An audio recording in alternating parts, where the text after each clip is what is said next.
here? A little more to the left. You got it.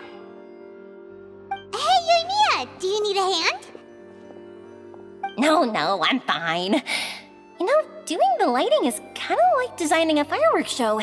It's interesting to imagine what kind of atmosphere the lights will create. I heard that the Traveler will be operating the camera and Paimon will be the clapper loader, right? Those roles are just perfect for the two of you. Really? Is that because it'll be easy for Paimon to hold the clapperboard while flying? Well, sure, there's that, but that's not exactly what I meant. I just think that after all your journeys together, you two must have developed a super close bond and just naturally know how to work with each other. If I'm not mistaken, the director will want the cameras rolling as soon as the clapperboard goes clack. Oh, I see! It's amazing to see the magic behind filmmaking. Yoimiya, we need lights over there, too. Oh, on it! I've got to get back to work. Chat with you later. Oh, it's exciting to see so many people working together to bring the film to life.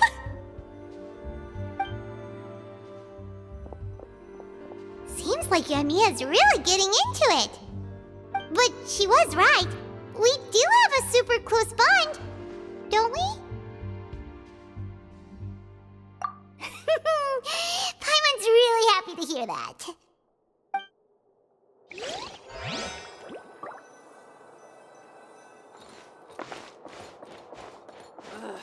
So annoyed.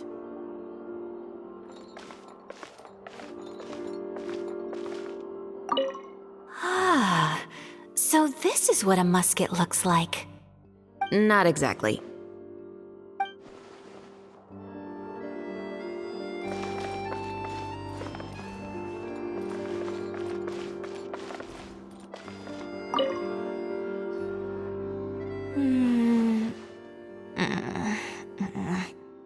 Ayaka has mentioned you to me before. She said that you two were great friends when you were kids. No talking. I'm thinking about how to do your eyeshadow. Ah, yes. To help me really look the part. To achieve a more young and naive look for this scene. Are you saying the wrinkles around my eyes are too deep? You just have too much of a calculating look in your eyes. You sure don't mince your words. It seems you really haven't changed much. Quiet.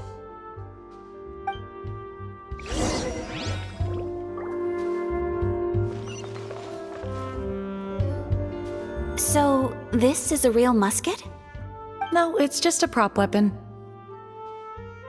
Not bad. Have you seen a real musket before? Only in books and newspapers. I made this one based on the relative shape and proportions I saw in reference images. When we're filming, some special gunpowder will be applied around the muzzle, which will help create the flash and smoke effects of a real gun being fired. Which means it'll be up to the actors to portray the recoil. That's right. The sound effects for gunshots will also be added in post-production. Thank you, Veronique. I think I know where to start now. However, the musket's gears and firing pin could still use some work. Adding some wear on the metallic components will make them appear more realistic. Also, be sure to rub the muskets with some oil each time before we start shooting. That'll give the impression that the firearms have been well maintained. Good point. You seem to know a lot, Miss Chevres. I assume you use these types of firearms on a regular basis? Yes, I perform routine maintenance on my weapons every day. Just like we as people need to eat and sleep, muskets need to be cleaned and maintained. I also perform similar care for my sword every day, and familiarize myself with its shape and weight, to the point where it feels like a natural extension of my body. Yes, this way, our weapons will never betray us in the heat of battle. Yes, well said. It seems we have the same philosophy on this topic. Oh, sounds like they found a common interest to talk about. Though these props differ from the muskets I use, I can still give you some pointers. Good. I look forward to your instruction. First and foremost, never point the weapon at anyone, regardless of whether it's a real or prop weapon or whether you're holding it or it's on the table. This holds for any time when you're not actively engaging an enemy. Okay, understood. When aiming the musket, extend your arm so that it's level with your shoulder, and use your eye to look down the weapon's sights. Like this? Not bad. Now, try saying your lines. This is the end of the road for you. Good. Now turn your body a little. That way, you'll give your enemy less of a target to work with. And relax your shoulders. Here, allow me to demonstrate. This is the end of the road for you. Huh. Excuse me, Miss Chiori. Director Farina, there's something I wish to discuss with you. Oh? What is it? Like this? Yes, much better. What do you think? I do see your point. But are you sure you wish to do this? I believe it would be most fitting. Well, if you insist. All right, I understand. Miss Ayaka, Miss Chevres, could the two of you please come over here? Huh? What's going on? Are we gonna start filming now? Let's go see. What is it? I have a question for you, Miss Chevres. Would you be willing to play the role of a musketeer? What? To clarify, I would like to turn over my role to Miss Chevres. But brother... Don't worry, Ayaka. I actually view this as a good thing. I was becoming troubled trying to set aside some time to speak to the staff at the Palais Mermonia. I would like to have some conversations about the cultural exchange between our two countries, and I've heard that the bureaucratic process here can get rather complicated. Now, I will be able to focus on my work. Besides, you also know that I'm not really one for public performances. Are you really sure? From a director's point of view, I also felt like the relationship between the two musketeers in the original story could be improved. The older brother in the story plays the lead role with his overbearing character, but this causes his character to overshadow that of his sister, and the theme of the two supporting and relying on each other isn't conveyed very well.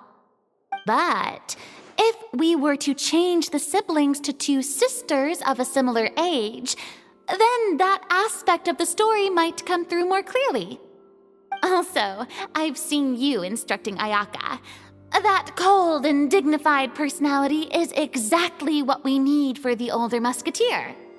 Of course, even with all these insights, the decision should still be made by Miss Chevres. Chevres mentioned that she really likes the story, right? Paimon bets that she'll take the role.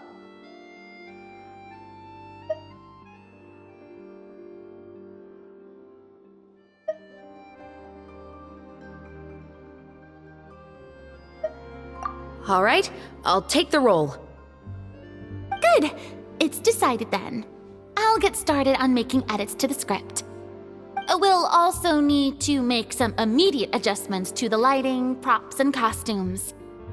I have a feeling that our adaptation will be even better than the original story. You're doing a great favor for me, Miss Chevres. You have my gratitude. Don't mention it. I like this character, so if anything, I should be the one thanking you. Well, since my brother is the one who brought up the idea, I suppose there's no need to worry. Let's go, Miss Chevres.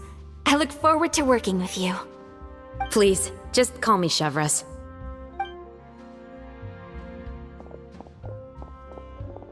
Seems like you're really going out of your way to solve the problem I was having with your makeup. Surely you jest, Chiori. I assure you that I was mostly motivated by a desire to spend more time on formal business. Oh, come on. You really think I'd buy that? According to what I've heard from Ayaka, her brother is someone who can juggle 10 different matters at the same time. I'm sure you have other reasons for backing out. Perhaps. Ayaka always said she wanted to go out and see more of the world, just like the Traveler. But I feel that she needs not only to see other nations, but also to make some different kinds of friends. I think it would be harder for her to make new connections with me constantly by her side. I would like to give her some space. Alright, go on. Spoil her some more. Ayato, it's too bad you're stepping down from the role. Paimon really wanted to see you act as a musketeer. No need to poke fun at me. I'd wager that you also felt that I wasn't the best candidate for the role. It's a little hard for Paimon to imagine you saying those lines. Yes, I've made an appointment to meet some people from the Palais Mermonia. Now, I will have some more time to prepare.